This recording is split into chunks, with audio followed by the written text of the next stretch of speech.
大罢免结束，一案都无过。林阳内部是一直化工来检讨，民进党立法院党团干事长吴思瑶今日是讲未继续做，主张党团干部爱停做，也党团书记长陈佩如嘛宣布放下职务。那赢这边哦，国民党主席朱立伦讲要到临时点名台中市长罗秀燕来接班，也罗秀燕伫今仔日已经拒绝。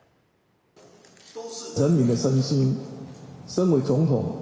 我一定会诚心倾听，铭记在心。7日623两波罢免案失败了后，执政党细化检讨，不过赖清德无失去民进党主席，都用台下留任。赖道体制无动摇之下，被看作是大罢免发起人的立法院党团总调关敬明将做大家攻击目标。尤其立法院新会期即要开议，有立委认为党团运作一定要调整。民进党团干事长吴思瑶临时首先表示，未续任干事长，主张党团干部重组。也党团书记长陈佩如也宣布随下下职务。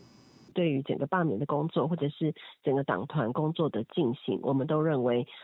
干部重组或者是加入不同的战力，大家做一些不同战斗位置的调整跟分配，跟更多社会民众沟通，我都认为是有加分的。也国民党这边处理两波胜利了后，国民党主席朱立伦话讲要交予台中市长罗秀燕，原本想要水开落台，不过罗市长却是表示，正是台中经济上困难的时阵，无参选党魁意愿。这场的经济危机当中呢，中部地区是首当其冲，妈妈会留在家，这是我的承诺，我会说到做到。非常感谢他的看重。不过，国民党是一个民主的政党，民主的大党，所以党主席的职位不宜指定参选。罗秀燕明确拒绝，不过国民党内部也出现无同的声音，呼吁在党内代理也是去协调出适合的人选，以便和基层来交织。此时此刻，我们不应该为难任何一位。那是不是接下来我们就回归制度，大家共同为党务找出路，也找出未来的好人才？现在的公民数大家都认为是卢秀燕嘛，我想为党为国，他们都应该让卢市长